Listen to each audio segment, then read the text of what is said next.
7, 6, 5, 4, 3, 2, 1, 0.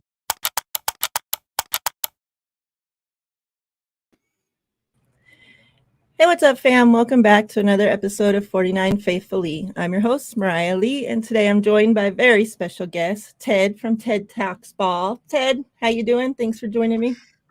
Good, very special. Wow, that's awesome. I'm gonna have to up my game. I've only been saying special, so I feel touched. Thanks for having me, Mariah. We've always had fun together. It was great having you on my show. Happy to have the chance to come and be on 49 Faithfully for my maiden voyage here, and excited to chop things up with you today. And everybody, make sure to hit the like and subscribe buttons here for Mariah. We all need the help with subscriptions and likes. It helps us to get into the algorithm. And then if anybody's not subscribed to Ted already, I have all his info in the description of this video. So please make sure you go subscribe to him, follow him on Twitter. He'll greatly appreciate it, and I'll appreciate it as well. What's up, chat? Ryan, first in the door, appreciate you. Ty, Bryant. This is an early show. I told you before when we scheduled the show, like it might send my chat into shock with us being on this live this early, but. and I don't know if you heard, but we're calling Ty 10% Ty due to his potentially being an agent for Mo's Nose. If there is a trade, Ty's going to broker it.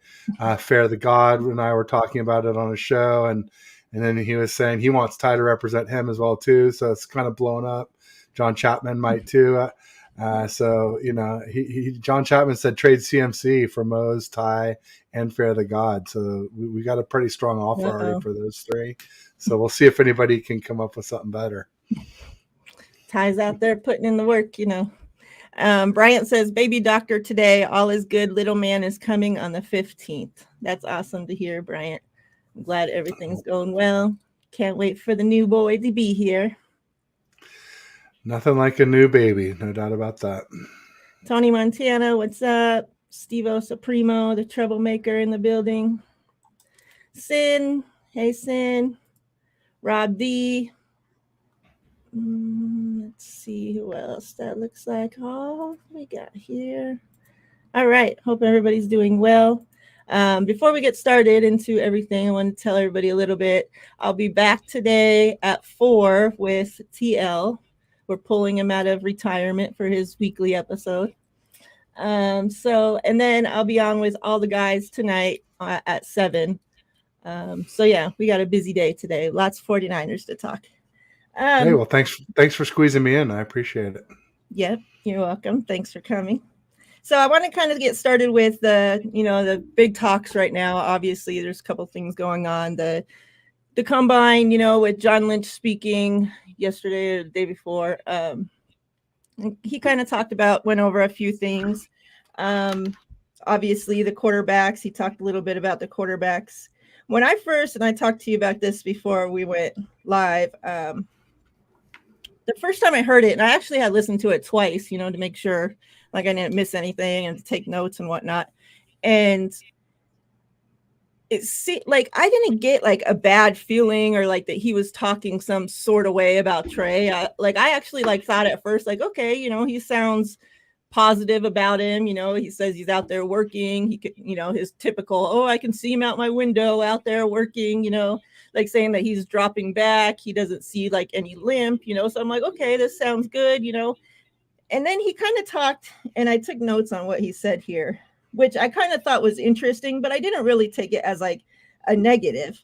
But after, I listened to it and everything, and then listening to some other, content creators talk about it and just, kind of things going around on Twitter and, just kind of getting, the feel of the faithful. It seems like everybody took it a completely different way than I took it at first.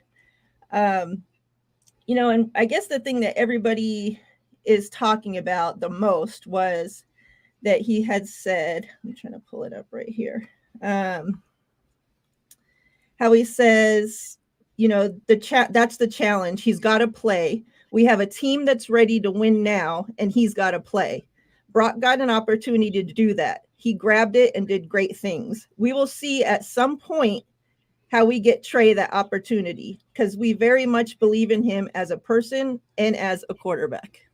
What are your general thoughts on that statement there? I think it sounds like the way I feel like they feel. It's they sort of like look at Trey as someone who could be good, but they don't know when, don't know that they're willing to do what it takes to develop him. And they're sort of like, we got this win now team. I feel like even if Trey is improving, if he's not better than Brock when Brock is healthy, that they'll put Brock in, even if most of us could see that Trey might be better than that if he keeps improving. I just don't think that they're willing to wait. I think Kyle is the type where he wants to win on any given Sunday, and the investing in the future doesn't really interest him, it doesn't seem like. So it's a little frustrating to me, because for me, if you were seeing sort of like an arc and Trey coming up and Purdy being flatter on the arc, and you see where in a time frame we think Trey would be better, I would go with Trey, and because he is 6'4" and he does have a cannon of an arm, and I think there's more probability of him learning to do what Brock can do, and Brock is great. Purdy's great at accuracy, footwork, decision making, pocket presence. Those are all his real strengths. But those are all things that can be learned with experience, and I do believe that Trey Lance will learn if he can stay healthy. There's no guarantees that he will, but I am confident that he will, is the best way I'd put it.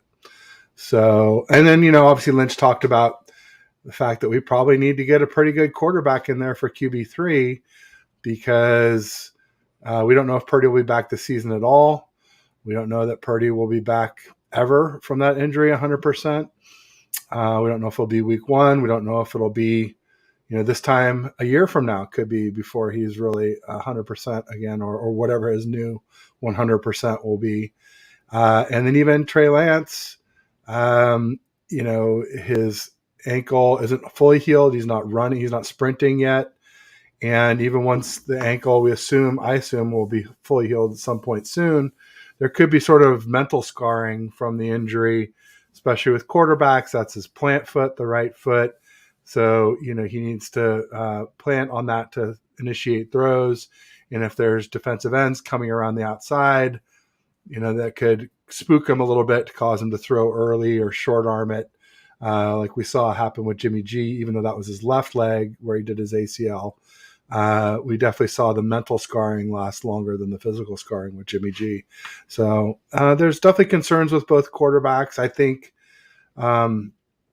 Trey will be ready week 1. Purdy, I'm a little less confident about just because of the delay in the surgery, and because we just don't know which surgery it'll be. But hopefully we'll have more clarification on that by Monday or Tuesday of next week. I think today or tomorrow they might set the surgery, and it might be as early next week. Yeah. Real quick, I want to say what's up to Paul. Appreciate you checking in from the UK. He says this earlier time's better for them over there, so I'm glad that we could finally get you in here. Sometimes we'll have them in on the instant reaction shows after the games, and I know it's hella late over there at that time. So it's good that you can finally catch the show live. And Ty had said at some point means week 1. He's the only healthy quarterback right now. And that's the thing that's so crazy to me, is that after John Lynch, even before John Lynch talked, after John Lynch talked, there's still so many people out there that are like, oh, Trey Lance is getting traded, trade him. We got Purdy, so many people. Oh, just trade Lance. It's like, you're going to start the season without a healthy quarterback? We have no idea what's going to happen with Purdy. The best case scenario, he's ready week 1, but that's without any training camp. That's without anything, so you're just throwing him in there right after his surgery to go run the season, I don't know. That just seems so crazy to me. He's not getting no work with any of his teammates. He's not nothing, but people are so quick to just throw away the guy that we spent so much on. because of this little snippet that they've seen from Purdy. Like, I feel like I've been in this situation before because I could have sworn the same thing happened with Jimmy G. We saw him come in, win 6 straight games, lit it up. Everybody thought he was the man, went out, bought his jerseys, gave him this big ass contract because he's the franchise quarterback. And here we are all these years later in the same freaking situation. Like, I swear, like, so much of this offseason, I just keep thinking like deja vu because I've been here before. I've seen this before. Like, and I'm not saying what Purdy didn't, like, what he did wasn't great, but I'm just not so sold on it that I'm ready to hand over everything in the franchise to him and give up, you know, this kid that we spent so much on without even knowing if he's going to be great or not. Like, we're not even going to find out. Let's trade him away somewhere so we can go watch him be a star somewhere else. So we can go watch him be the Texans freaking Patrick Mahomes, you know, like, that just doesn't sit right with me. No way, especially since, Lance has the higher ceiling. Yeah, and also because we wouldn't be able to get much for him right now anyway. That's the real funniest thing about the people saying that is like, what do you really think teams are going to give up for him? I mean, I doubt we could even get a first, and realistically, we should be holding out for at least 2 firsts for him. And still would we be taking a loss doing that. So, yeah, I mean, I thought those people were nuts when Purdy was healthy saying that, because even then I thought Lance would end up being QB1 someday. And I think they're even more crazy now that we don't even know if Purdy will play this season. I think part of it is people went off that presser by Kyle where he was saying Purdy would be ready for OTAs and Jimmy's gone for sure. And neither of those is a lock step. I mean, I think it's likely that Jimmy is gone, but Lombardi posted that it was very likely, but the quote from Lynch said probably, and I just said very likely isn't likely enough for me. I really just want him gone, if at all possible. But ultimately, he's we'll probably move on from Jimmy, and Purdy probably won't be ready for OTAs. He might be ready for late preseason or week 1. I mean, that 6-month thing, I always say that's best case scenario, but ultimately he could be ready a little sooner than that. It could be more like, 3 months heal and a couple months getting ready and ready in 5 months. So there's a chance that Purdy could play some preseason games or a late preseason game, but it's not something you'd want to bank on. And there's a chance that it could take longer. And that's in the earliest time window, which is the repair plus the brace, compared to, which is like 6-ish months or 9-ish months for the repair with some replacement, in a hybrid they call it, and then obviously 12 plus months for the full replacement Tommy John. Yeah, I thought what Lynch had said about Purdy was more telling than what he said about Trey Lance, for like them to, because when the news came out that the surgery got postponed because of the swelling, yada, yada, they had still made sure to put in that tweet, like at the bottom, oh, but his time return is like, he should still be ready by the beginning of the season. Which, all of us are thinking like, okay, if you're postponing the surgery, how is the date that he's going to be ready not being pushed back, right? Like, you're still so sure that he's going to be ready by this date, yet you don't even know what the hell's going on, right? And so when they asked Lynch about that specifically, is he going to be ready to go in 6 months, or will he start throwing at 3 months and then, be ready? And he said, like, he's not like, he can't put a time limit on it. Even the doctor said that. And he's like, I can't even tell you specifically what the doctor said because I can't say that. But, basically he doesn't have a crystal ball. So I thought that was interesting. And then he talks about, that this is an injury that baseball players get, but it's different because baseball players, when it happens, they don't have a 250-pound man pressing backwards on the elbow, right? Like, that just happens from them throwing so much, not from somebody actually pushing the elbow backwards a way that it's not supposed to go. So, like, all that, and then with this obviously not being an injury that quarterbacks get, often at all, it's like, we know nothing about this. Like, if he would have had, like, God forbid, but tore his ACL, say, Well, then like, yeah, everybody's different, but basically, okay, 95% of the football players that get this injury are back in this time, right? Like with this injury, we have no clue because this isn't something that anybody's done. Like not one single quarterback has had this same specific injury. So you have nothing to go off of.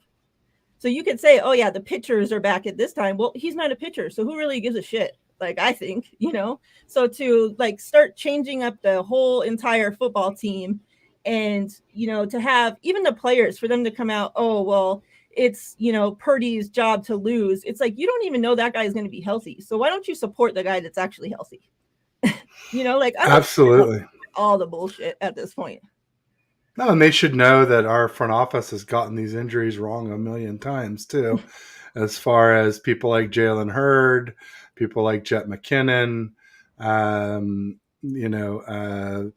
who else? Julian Taylor. There's quite a few of these people that have had surgeries, and we think they're going to be back. D Ford would be another one. Kept thinking he's coming back. Backs are different. I understand backs are really hard to tell. But even these more standardized injuries, Weston Richburg with the patellar tendon rupture and never came back from it. So there's quite a few examples of people where there's a standard time frame and it doesn't work out to that. So our front office should be aware of that. It was strange to see Kyle make those kind of statements when he did. And I think a lot of people just said, well, Kyle said it, it must be true. And there are times where Kyle says things and you have to just take it with a grain of salt because Kyle can't be 100% honest all the time. He doesn't want to give away his hand.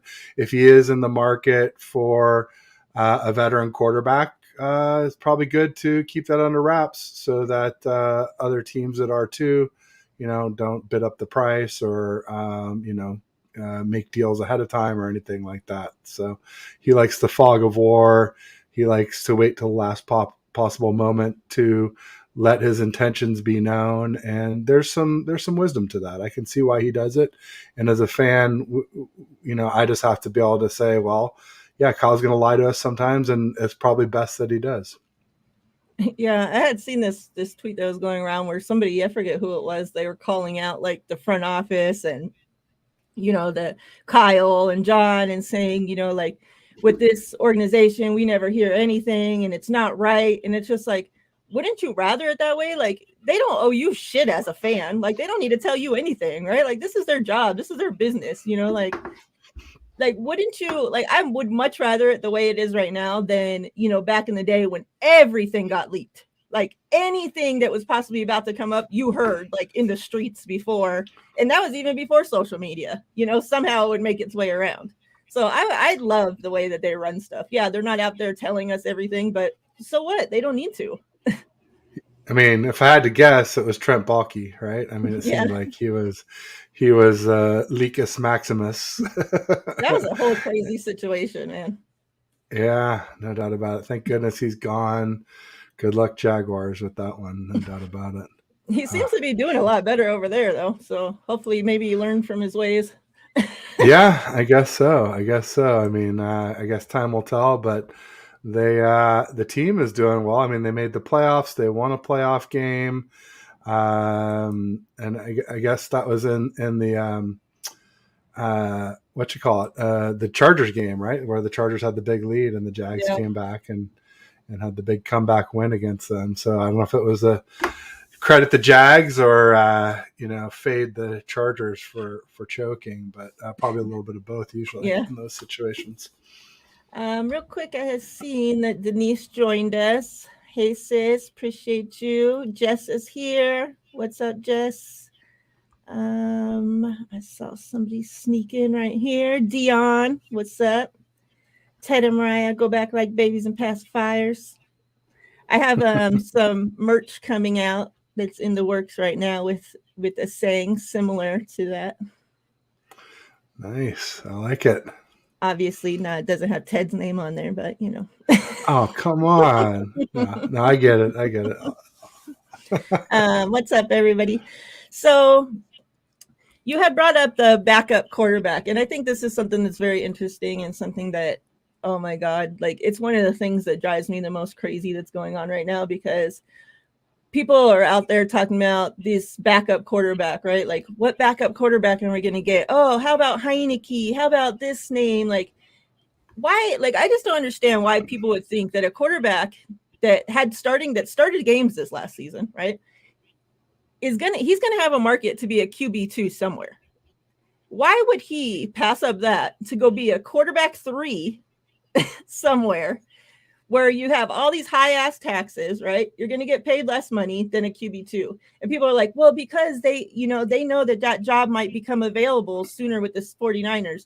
So you're going to tell me they'd rather go through all that, wait for hope and pray that 2 quarterbacks get hurt so that they can see the field rather than go be the second guy on another team. Like, I don't know. The whole backup quarterback situation just has me crazy.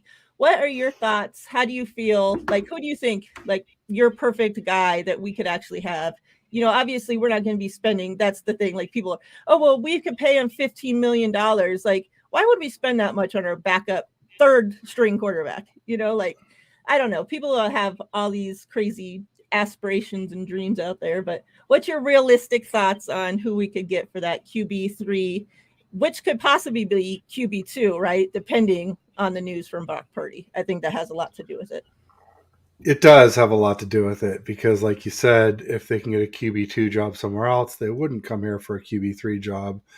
But if it is the QB2 job here, then it's pretty appealing, especially since Lance is pretty unproven as a QB1. I mean, what he has proven is that he's been injured several times. And even barring injury, it's not 100% sure that he'll work out. I mean, he's definitely had some sort of, let's say, awkward moments. He's looked a little bit kind of stiff, not really fluid or whatever. So, I mean, I personally believe that if he's healthy, he will become at least good or very good or great. But there's no proof of that. And, he's obviously had the avulsion fracture of his right ring or pointer finger, pardon me, on his throwing hand, and he had the MCL against the Cards, and then obviously the ankle against the Seahawks in 2022. So, chances of him getting injured, you would have to think, are higher than a lot of other quarterbacks out there that have maybe never been injured or rarely ever been injured. And then, Purdy, we just don't know if he'll play at all this season. We don't know if he plays, how well he'll play. So there are a lot of question marks around our quarterback room. And so, it's be the chance to play for Kyle, the chance to play with, looks like we'll have all our weapons with, Devo, Kittle, Ayuk, Jennings, Juice, CMC, Elijah Mitchell. I mean, I've been saying for a while, best, group of weapons in the NFL. So that's a draw. And then, you've got we at least had a pretty good O-line. Hopefully we'll at least stay the same or improve the O-line, and number 1 D last year. So there's a lot of things to like. Yeah, the taxes are definitely not a good thing in California, nor is the cost of living. But I will say the taxes are not, they're assessed based on where each game is played. So as we play games outside of California, then the taxes are assessed based on those jurisdictions, not off of, obviously you'll play about half the games at Levi's, but then the other half, there could be quite a few in other areas with lower taxes. So it's maybe not quite as big a deal as people make of it. But it's a consideration, especially if you're then making a lower salary too, compounding that. I mean, I think for the sort of 3rd string QB option, I've been thinking about some people sort of like Jarrett Stidham from the Raiders, but he's maybe not as experienced as a lot of people want. Cooper Rush from the Cowboys is another one, but he might be able to get pretty good backup money based on him backing up Dak pretty well. For the higher end 2nd string QB, if Brock's out for the whole season, then I think we would open up the purse string some. I think we would maybe look at like a Jacoby Brissett, or maybe a Marcus Mariota, or I've been a big fan of Gardner Minshew, but I don't even know that he's a free agent, to be honest. But I'm sure you could get him for a pretty inexpensive draft pick. Do you think either way, like obviously we know we need camp quarterbacks, right? Regardless of Purdy's situation. Do you think that you see them picking up a vet and still drafting a quarterback, or picking, a undrafted guy coming out of the draft? Do you see them picking up a quarterback in both areas? I think that that's more likely, but I think it's possible we could draft one, or if we didn't get a vet, we might draft two. Yeah, I think it's possible. I think what's unrealistic is to think that because we got Brock, that that anyone we draft will be like him. He's incredible for a 7th round, but he's actually still pretty unusual, even for a 1st-round QB, to be that good as a rookie. So to expect anyone we draft to be like Brock Purdy again would be tough. There's one name I've heard. There's a guy out of Fresno State by the name of Jake Hayner, who for people in the Bay Area, his mother Julie Hayner is an anchor on KTVU2 news, and ultimately he's a lot like Brock. Apparently, he's got a lot of experience. He makes good decisions. He's not real big. He, I guess, has a better arm than Brock, but maybe not quite as quick. So perhaps those two things cancel each other out and could make him similar to Brock. But to expect him to come in and have Brock's success initially, I think would be wishful thinking. But, here's to hoping, I guess. Yeah. In a perfect world, I think that we pick up a vet. Obviously it's Trey Lance's 3rd year, but I still think of him as a rookie. He's young in age and young in experience. And then you have Purdy, which is young, 2nd-year guy. So I definitely think we need a vet either way. And then, I think, if we can pick up somebody like with our last pick or second to last pick, or get an undrafted guy, just somebody in there to be in camp, to be on the practice squad, throughout the season. I think that would be ideal. But I see a lot of people like, oh, we should draft another quarterback in the 7th round, or undrafted guy. They did it with Brock Purdy. It's like, did you forget on the quarterbacks they already missed on, like Beathard that they drafted in the 3rd or 4th round, freaking Mullins that, come on. We ain't get it's chances are we're going to get another Beathard and Mullins before we get another Purdy. Yeah, or Sudfeld. I saw Dion mention Sudfeld. Yeah. I hope we don't go back to somebody just because they know the system. I think there's better QBs available, and we have Brian Greasy to help develop these people. Also, I guess all these Kupiaks that we've got now between Clay and Clint. I think they all should be able to help. I just don't want to settle on talent for an untalented guy who knows the system over somebody who might have a little more talent and more upside. I think that would be my preference, but we'll see. I know that's not necessarily the way Kyle does things. Another name I saw being thrown out there was the Georgia Bulldog QB Stetson Bennett. Yeah. That some people have talked about. And then another one was Stanford's quarterback, Tanner McKee. Might be a later round. And he's tall. He's like 6'6", and he's accurate, and he's mobile. So that might be an option. Probably not a big arm, but you can't get it all when you're that late in the draft, obviously. Yeah. Hey, Dina, good to see you. So real quick, the chat looks like they're saying, let me see, I had seen, where was it? Oh, real quick, too, I saw Mark snuck in the door. Good to see you. JDLR, welcome in.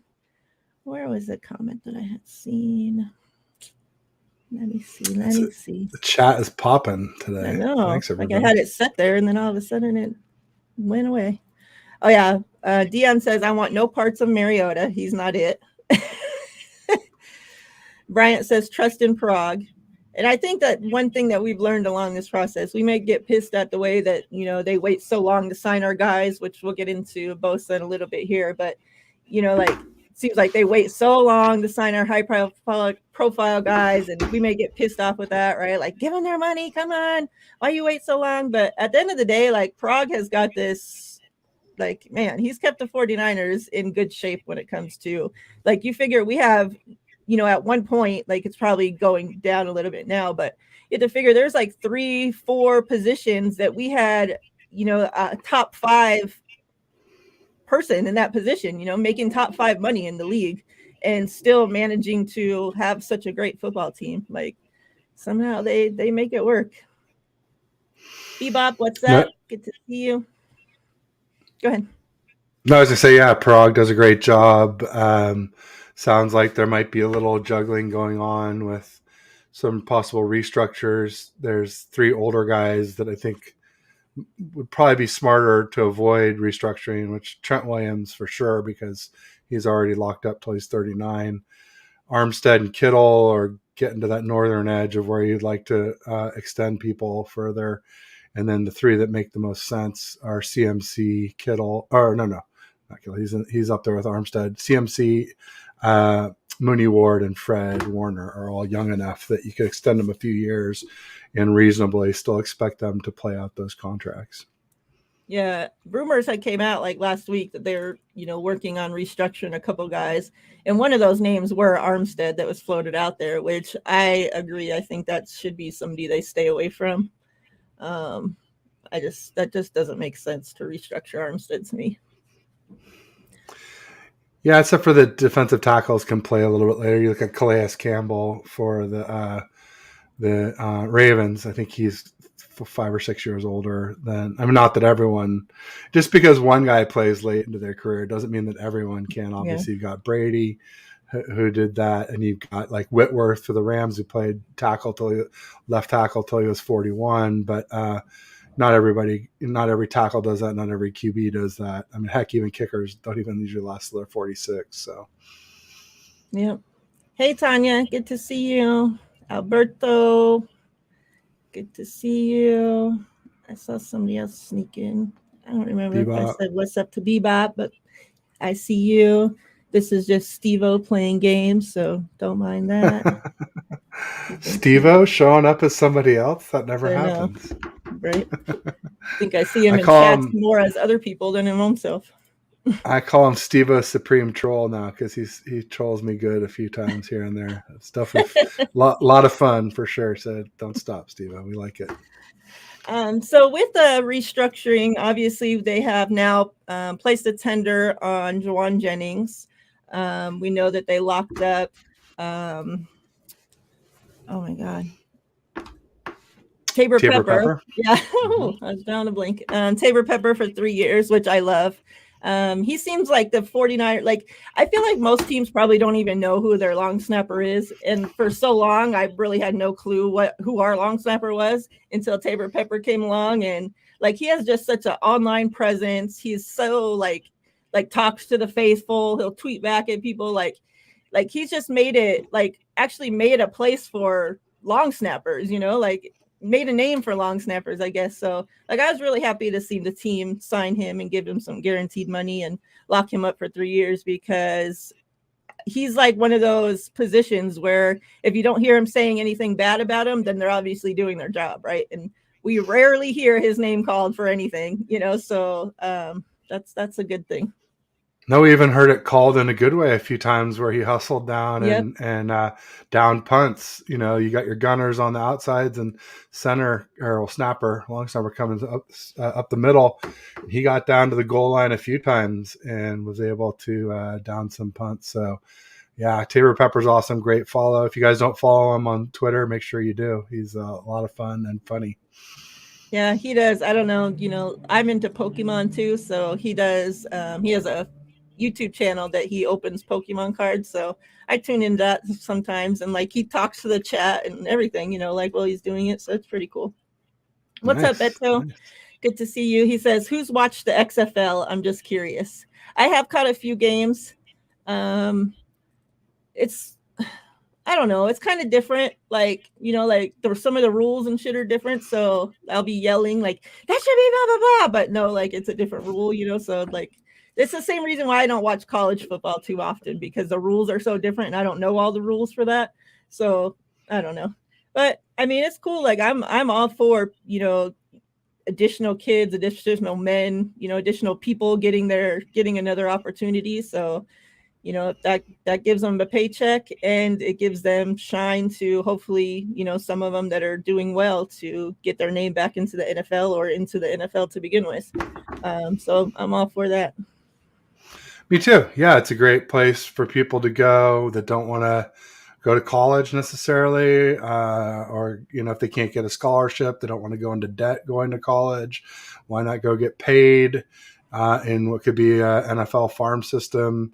Yeah. It's also a different time of the year, so people who want can play kind of year round too. That's a bonus to it. But am I watching? No, just because. I feel like a lot of those people are like, oh wow, that guy's still alive. Oh yeah, I was like, yeah, I can't believe it. No, not that bad. I mean, but definitely there's some people that have been out of the league for a while. Like I think Martavis Bryant was a wide receiver for the Josh Gordon. Pittsburgh Steelers. Gordon's been around more recently. Yep. He's been around the last few years in the NFL. He didn't play much, but at least he was on a roster. But I can't recall Martavis Bryant since maybe it's been Kyle Shanahan's been here, right? I mean, has it been 2017, 2018, somewhere around there? Anyway, and not to be mean, I mean, ultimately, yes, these guys are, a lot of them are not good enough to be in the NFL, or some of them are just young and they're going to develop and they will be good enough. And those are the fun ones to watch. And so if that's probably a good reason for me to at least take a little bit of a look and to see who might be good enough to make their way up next season to the NFL. Yeah. What's up? How about them Niners? Thank you for joining us. He, them, she says, I watched XFL watching Paxton Lynch fail in another league. That's crazy. It says again here, fun fact, Paxton Lynch is the only quarterback to be benched in NFL, CFL, USFL, and XFL. Like, wow. That was like the biggest news from the XFL the first week is that Paxton Lynch was again benched. Like, how does that? Yeah. Wasn't he like he was a first round draft pick, wasn't he? For the Broncos? Yeah, John Elway just doesn't do a very good job picking QBs. Yeah. And I think that's why he's out of the Broncos now. I mean, his sort of last hurrah was the Russ Wilson trade. And I think Russ will do better this season, but clearly, the Seahawks got the better end of that trade for sure as of now. And even if Russ does a little better, I think we'll still say the Seahawks fleeced the Broncos on that one for sure. Yeah. Good to see Troy Knoll checking in. Yes, Troy, good to see you. I hope you're starting to feel better. You're always, always in my prayers. You know that, brother. Thank you for stopping in. And then Sin asked Troy, how are you feeling today? So let us know. Let us know how you're doing. Dina says, I'm waiting for USFL. Philly has a team. They look better than the Eagles. At least last year they did. Oh man, brutal. Well, the Eagles made the playoffs, right? Yeah. I mean, come on, they got smoked by the Bucks, but they made it. Oh, like last year. Mm-hmm. Paxton Lynch with the quadruple crown. So we talked about, a little bit about them restructuring guys, about them signing a couple guys. Do you think, since we're seeing them, kind of make these moves a little bit earlier in the season, do you think that we still end up waiting, starting into training camp around that time for Nick Bosa to get extended?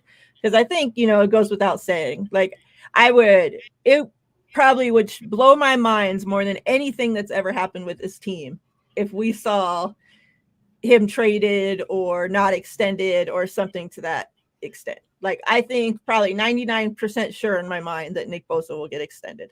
The question is just when. Do you think they end up doing it sometime sooner? That's why they're making this room? No. Or do you think they wait longer and maybe have other edge rushers get paid before him and his price is just going to keep going up and up? Or how do you think they make this move? Because he's going to be the highest paid freaking person in the NFL. It's not a quarterback. Either way. Yeah. I mean, I don't think what any other edge rusher makes has any bearing on what Bosa makes. Because, I mean, unless somebody goes crazy and gives someone a contract they don't deserve. And I don't see that happening. So, no, we'll wait. And, there still will be some signings in August. There'll be, think about Tishon Gibson was a late signing. So it would be for something like that. And then obviously there's always the 2023 operating costs. Last I knew, those were like $6 to $7 million a year, or $6-ish million a year. And I think every year that probably goes up a little. So, when we're talking about Bosa and the savings, he's scheduled to make 17 mil. And then we're going to probably pay him in 2023 a vet min plus whatever his signing bonus prorated over, like 5 years is. So let's say it's 40 mil signing bonus over 5 years. So that's 8 mil a year. So then we're going to pay him basically like 9 mil in 2023 cap hit. And so that's a savings of say like 8. So yeah, you got a signing here or there and 6-ish in operating costs, and there you go. There's all that money's gone anyway. So it's not like that money's going to end up rolling over. More than likely, it will still get used. It's just what the only risk I see is that you kind of paint yourself into a corner, Miriah, because you basically are going to spend all your other money, assuming that money's coming in for operating costs. And then if something goes wrong and Nick's just like, well, I know I said I was going to take a team-friendly deal, but team-friendly to me is $40 million a year, or, 36 million a year. I don't know, whatever that number that is unpalatable for the Niners. And then all of a sudden you're like, I don't know. What do you do then? But I am with you. I think it's maybe not quite 99% chance we sign Bosa, but I'm very, very, very confident that we will sign Nick Bosa. Yeah, it seems like the chat agrees. I have some visitors that just came in, so sorry. My wife worries. must be going to pick up my daughter, so some little troublemakers came on in here. That's always fun. Sometimes they steal the show, I think all of them have been on camera now at different times. They've all snuck in the middle of a podcast and want to get up on my lap and make their star appearance. Well, mine made one appearance, and then somebody screen grabbed Hamilton, my dog, and now there's a Hamilton Talks Ball parody account, which we were just talking about someone who likes to change accounts. I don't know if it's him or not. It's kind of more fun not knowing, to be honest, and I don't want to scare him off because it is fun when the Hamilton Talks Ball shows up. He's a cute pup, so that's funny. Oh, it's a good way to break up a show a little bit.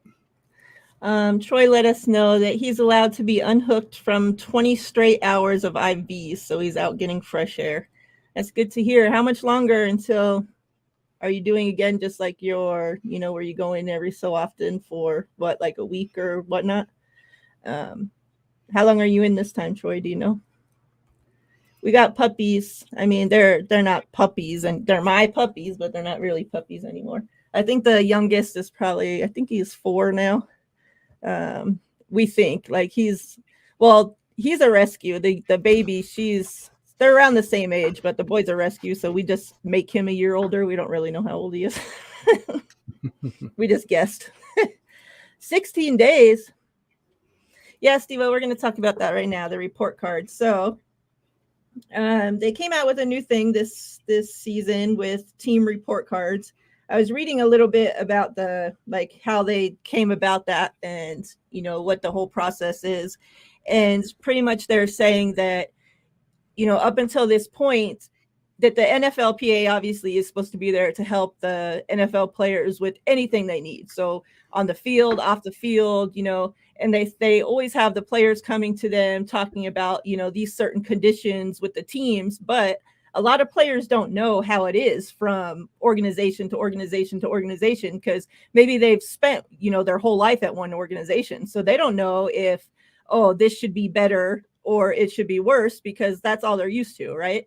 So they said that they have these players coming to them, telling them different things, like, the food here, or maybe the travel, is this normal? So they thought of an idea how they could get all the players, thoughts, and, they set up a grading system. And so there's different categories, and what it is they have each player, and this will be players from the past year. So everybody that was on the team this past year, they all got like this grading that they graded their teams for. And it was a 1 through 5 system. So everybody on the team, does it, puts 1 through 5 on each category. And then they take the average of that to come up with the team's grades. So overall, the 49ers were ranked 7th in the NFL. And the categories that they graded on were treatment of families, nutrition, weight room, strength staff, training staff, locker room, and travel. The 49ers graded the lowest on training room, which they had got a C+. Every other grade they had was an A or B. And, they talked about for the reason for that C+ was the responses for their team were positive in all but one section, the training room, a crucial area for players to rehab and recover. The tubs and rehab pool are viewed as small, and there are lack of tables and space in the training room itself.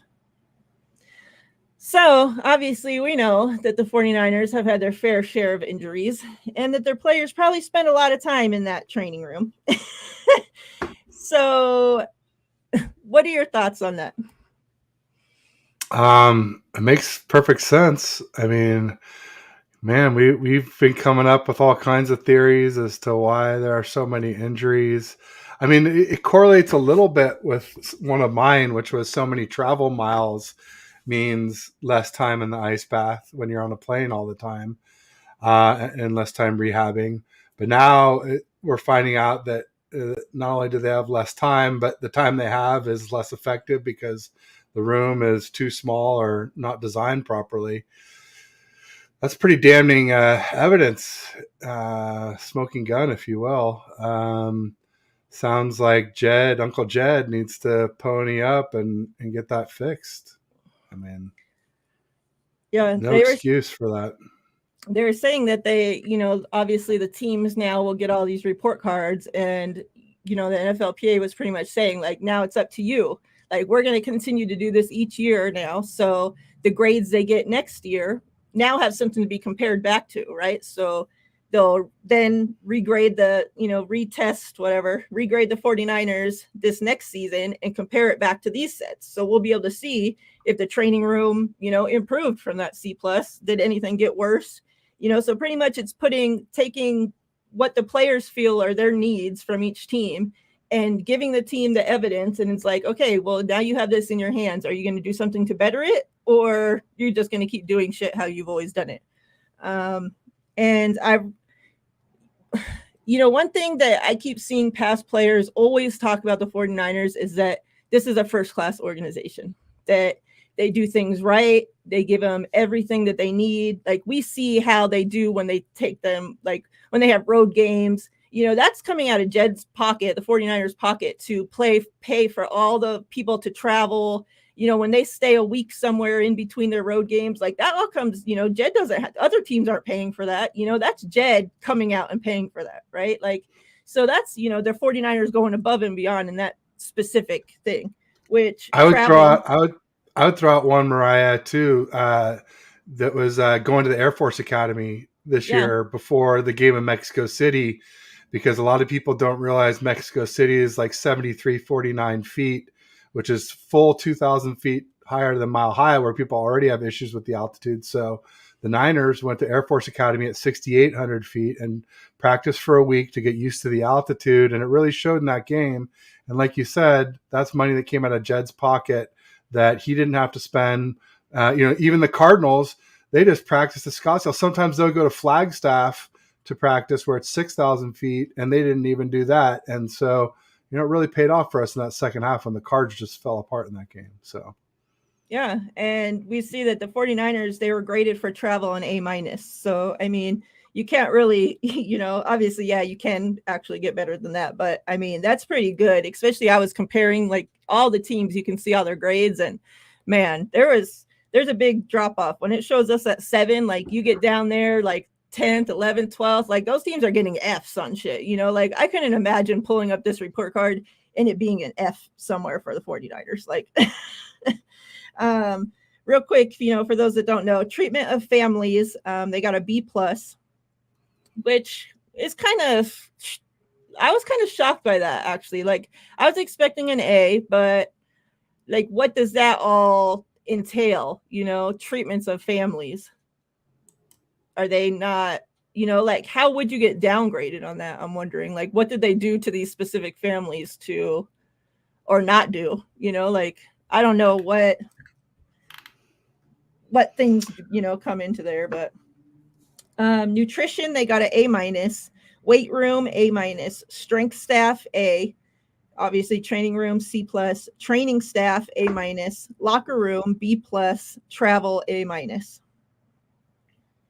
So I mean, I'm pretty happy overall with that. I'll be interested to obviously see next year if the Jed and the 49ers come up on those grades a little bit, or hopefully they don't drop. But I mean, it seems like even that's past players, when obviously we hear Jerry Rice talk about them, and how even before Jed's time, the 49ers always took care of their players. So it's really nice. And obviously we haven't won a Super Bowl in this time, but at least we know that the 49ers are doing things the right way. We talked about the past GMs, leaking stuff. And obviously we know I always talk about this all the time. We had players, screwing each other's wives and like all kinds of fucking drama going on at one point in the 49ers. It's a breath of fresh air that Kyle and John came in and, just continued to make this organization a first-class organization. They've done a great job, no doubt about it. I mean, it's a huge turnaround.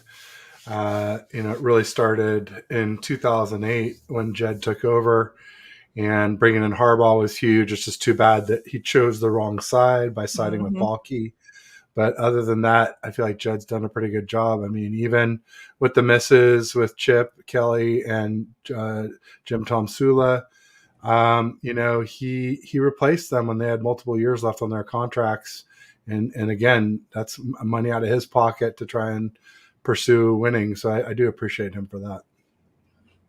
Yeah, Rob D, I completely agree. This was my exact thoughts when I read that. Like, oh, well, there's not enough room for tables. It's like, well, when you have half your freaking team injured, where are you supposed to lay all the tables at? Like some teams only got like 3 people in there at a time. The 49ers got like 25 in there. So it's like, man, got to fit them somewhere. So people are saying that, we spend enough money. They should have enough money to improve, which I agree. They definitely have the money to do it. You just have to get them in there to do it. And hopefully now that's the good thing about this, right, is that you actually have it out there for the world to see. This is the areas that we're lacking. So it's like, if you're not going to do anything about it, well, now you have the entire world watching. So well, everybody go out there and we need a tweet to sort of retweet and publicize too, because I saw the grades, Miriah, but I didn't hear the exact breakdown until you just read it. So maybe if you could post a screen grab of that or something, I mean, I'd be happy to retweet it and try and get it to go viral or anything. I mean, not viral, but at least get it to get some attention, hopefully.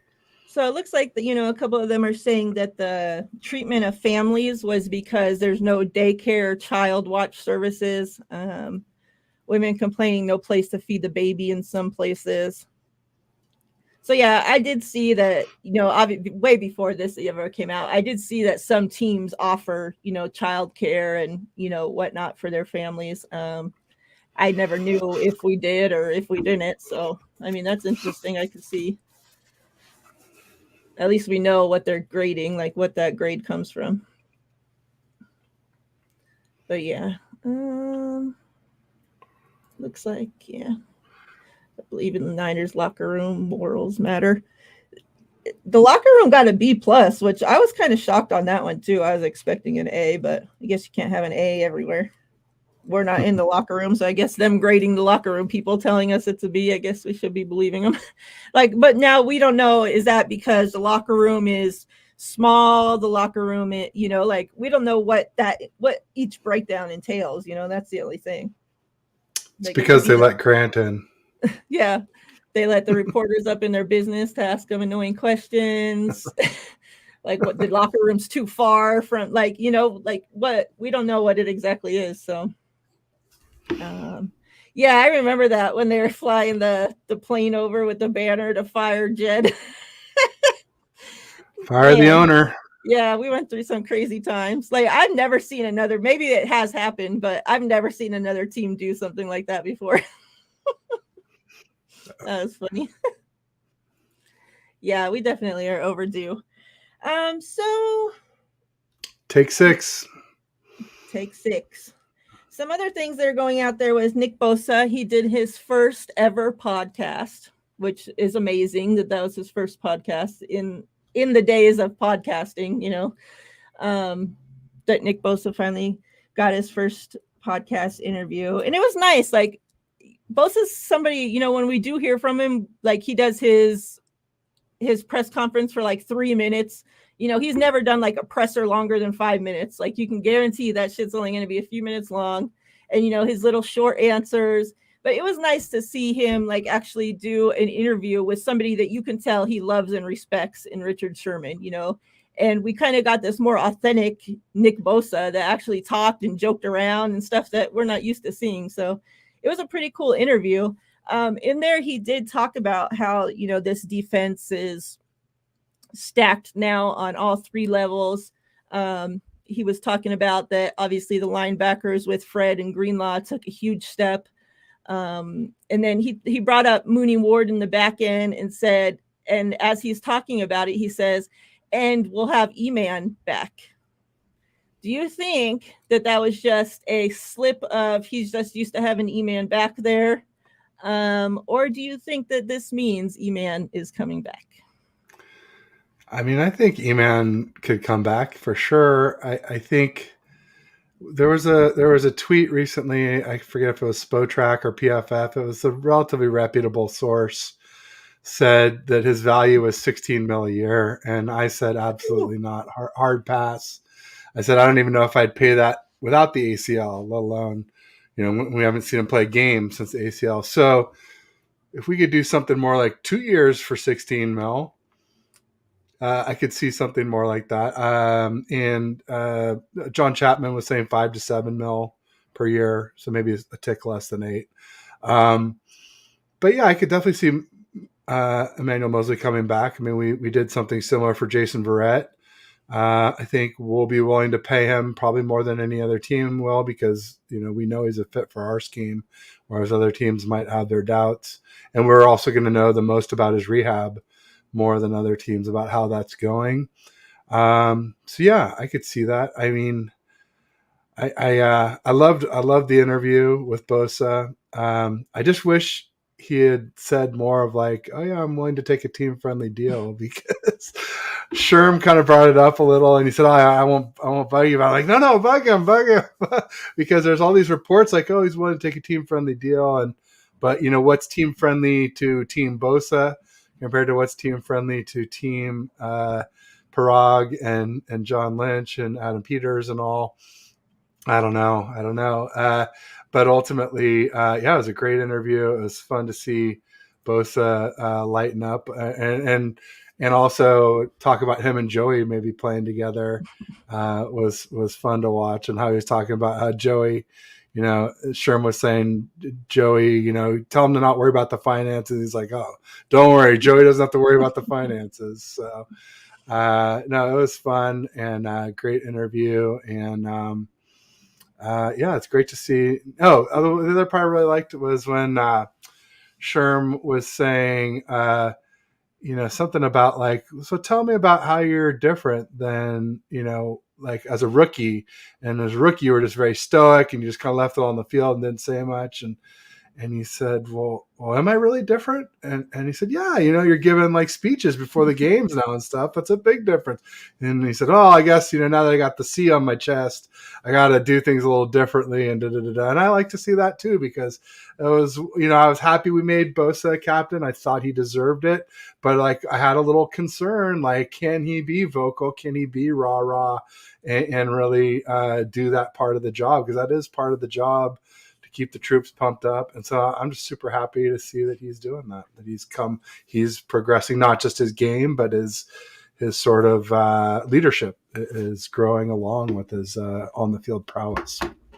Yeah, I love that part too. And how he even, he had even said like, now, like I see, and now I know that, the younger guys coming in, they want to know what I'm doing. They want to know, like, and why wouldn't you? You look at the team and you can obviously see who the clear best 2 players, right? The best player on defense, the best player on offense, Trent Williams and Nick Bosa, right? So as a young guy, like coming in, why wouldn't you want to know what they do during the off season, how they train, what they put in their bodies, what their meals consist of, their workout plans, their off season workout plan, how it differs from in season, like so many little things that, like I hope that Drake Jackson is one of those people that are picking Nick Bosa's brain, that he's talking to him about putting on muscle, putting on mass, about, but keeping his speed and his power and all these different things, because like, I think that'll really, come in helpful to, especially because we heard Kyle talk about, that Drake Jackson wasn't strong enough or, physically ready to finish the season, right? Like to take on this longer season than how it was in college, so obviously he's saying right there, like that he needs to put on his man body, in other words, like, get out of that little boy body. It's time to get your man body, right? Like, and who better to help him with than Nick Bosa? Like if you have somebody like Nick Bosa on one end of the line, like there shouldn't be a reason that anybody across that line is slacking in those areas. No doubt. And isn't it interesting that the two best guys on offense and defense that you just named, Bosa and Trent Williams, they kind of line up across from each other. And in a way, so do sort of Fred Warner and CMC, who might be the next two best guys. And where, so I thought that was just kind of interesting that they sort of would guard each other, if you will, or play against each other. So, yeah, Nick Bosa's face when Sherman asked him about Trent Williams, like Nick Bosa puts this face on, like he's like, I want to be the best player on the team too, and like basically he can't do that with Trent Williams on the team. So yeah, like, but then he also said, like, how lucky am I to get to play, not only to get to practice against Trent Williams, but to not have to play against him too. So that, that was kind of interesting as well, I thought. Yeah, and even brought up Joe Staley about him going against Joe Staley his, rookie year, and, like that for his playing career, he'll be able to look back and know, like, dang, I was so lucky to be able to go up against, the best to do it. Iron sharpens iron. Yep. Right. I thought this was funny about the locker room. So Emiliano says locker room probably has a direct landline to communicate to Mike Silver to gossip. Got deducted some points for that. I mean, it's not the whole let's be honest. It's not the whole locker room. No. It's like, it's Kittle. And, I think Kittle, McGlinchey, Juszczyk, I think those guys are the three biggest perpetrators of the gossip in the anti-Lance. So I was just saying that Roscoe's Mister had a post, and he said, how can Fred Warner not be your favorite Niner? And I was like, well, I'm Team Kittle, but, my esteem has dropped a little bit because of the way he's treated Lance. And whereas like Fred has been very pro Trey Lance. And so Fred's, I base it mostly on-field performance, but off the field matters to me too. So Kittle's kind of hurt himself there, just like my favorite Warrior, Draymond Green, has hurt himself by the way he's talked about LeBron off the court. So I do let that affect me some. Yeah. Denise says if it was because of Grant, it would have been an F. I'm going to be on Grant. And I was joking about that. I mean, I'm a big fan of Grant. He helped me get started in all this podcasting world, YouTube streaming and everything, also writing articles for him. So, I mean, I'm a big fan. As I always say, he's the only one who asks the tough questions. So just in case anybody had any questions about that, I mean, it was tongue in cheek when I said that, but definitely there are some people who don't want to be asked the hard questions. It puts them in an uncomfortable position. And I think that's what good reporters do. And I think every fan base needs at least one reporter like that. So keep doing what you do, Grant. Not that he's going to let me stop him anyway, but I just want to make sure there wasn't any misunderstanding about me joking about that. Yeah. Ty said it. Ted's got jokes or something. I saw him yeah. say, so. Denise, she messes with Grant because she don't like him, but she knows that Grant is a personal friend of mine. So she just drops in stuff in the comments, just like a Steve-O Supreme troll. Yeah, exactly. I'll be actually on Grant's show next week. It makes it fun. Nice. When? Yeah. I'll make sure I'll try and keep it free. I think we're gonna do a female, all women's round table. Well, except for Grant, he'll be a woman for the day. with Nice. me and Peachy and Steph Sanchez. So Sweet. should be next week sometime. So be on the look for that. Chrissy, how are you feeling? Did you have your surgery? I hope everything went well and that you are on the mend. Let me know how you're doing. You've been in my thoughts. I hope well. Hope you're doing well. Troy says Warner is the man. Yeah. And I was lucky enough to meet Fred Warner last season, and he's such a cool guy, like off the field, like he was so just down to earth, just like, if we were all sitting at a table talking, like it was the same thing. Like he's just a really, really cool guy. So yeah, it was really cool to meet him.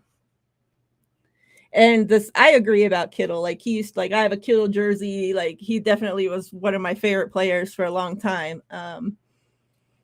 But the I don't know. I don't want to say the comments about Trey, because it's not like he came out and said anything like rude about him or anything, but I guess the non-support or whatever it is, we've seen, as much as some people want to say, oh, it's nothing, like you can clearly see the difference when he talks about Trey Lance and when he even talks about Purdy, when he talks about Trey Lance and the way he talked about Jimmy, like night and day difference, So yeah, he might not go out there and just, be dumping shit on Trey, but he's not supportive like the way that he is with everybody else. So it kind of maybe not publicly, but there's all these like anonymous sources out there that like I'm strong suspicion a lot of those are Kittle. And like I said, he's my favorite Niner, but I can still be critical when I see something that I don't like. So. Hey Turbo, welcome to the channel. This is my channel. Thank you for coming in. I appreciate it. Ted is a content creator as well. His info is in the description of the video. So if you want to go subscribe to him, you can do so as well. But yeah. Yep, just Ted Talks Ball. It's pretty easy on YouTube. Yep. Yes, went well. Thanks for asking. Okay, good, Chrissy. Good. I'm glad to hear. I hope you are on the mend and doing well now. But pretty much, that's all we had to really go over. You want to I know we kind of just talked about it, but let everybody know what you got going on, where they can find you everywhere else, all that good stuff. Yeah, definitely. It's at TedH6 on Twitter, Ted Talks Ball on YouTube. I think at TedH6 works on YouTube as well. So I think you can use it either Twitter or YouTube. And then I write for all49ers.com, all49ersFN on Twitter. Haven't done any articles since the NFC Championship game, but I need to get back into the swing of things. Probably do some here around the combine. That's mostly it for me. Had brought up that CMC put weight in his shoes at colleges, and yeah, he just did an interview with Bussin' in the Boys and had said that he put weights in his socks. So when they went in for weigh-ins, when he was going to go to college, find a college, whatever, to do his college recruits or whatnot, he put weights in his socks. So when they told him, oh, you can take off your shoes, he would take off his shoes and still have his socks on and be 5 pounds, 10 pounds heavier, whatever it was. I was like, man, to hear a player, like, you wonder if like they're doing things, it's like whatever, but like to hear a player actually come out and say that, yeah, my dad told me to do this, like I was very surprised. Absolutely. Yeah. And the tape on the tape to the jersey so he didn't get tackled by his jersey. Yeah. Because he get punished by his dad. I was like, his dad actually posted something about that today. It was pretty funny. There was a picture looked like it was from the Chiefs game where somebody grabbed, CMC's undershirt. And I don't know if they tackled him by it, but they at least had a good hold of it. And it was all stretched out. And he had a funny little caption. I forget what it was, but something to the effect of like, oh, you're grounded, or, whatever a father says to their son when they're in deep doo-doo, so it was pretty funny. Yeah, that's funny. So yeah, everybody that's here, please go subscribe to Ted. Go follow Ted. He puts out great content. He has so many different content creators on his channel, talking about what you guys love most, the 49ers. So if you guys aren't subscribed to him, please go do so.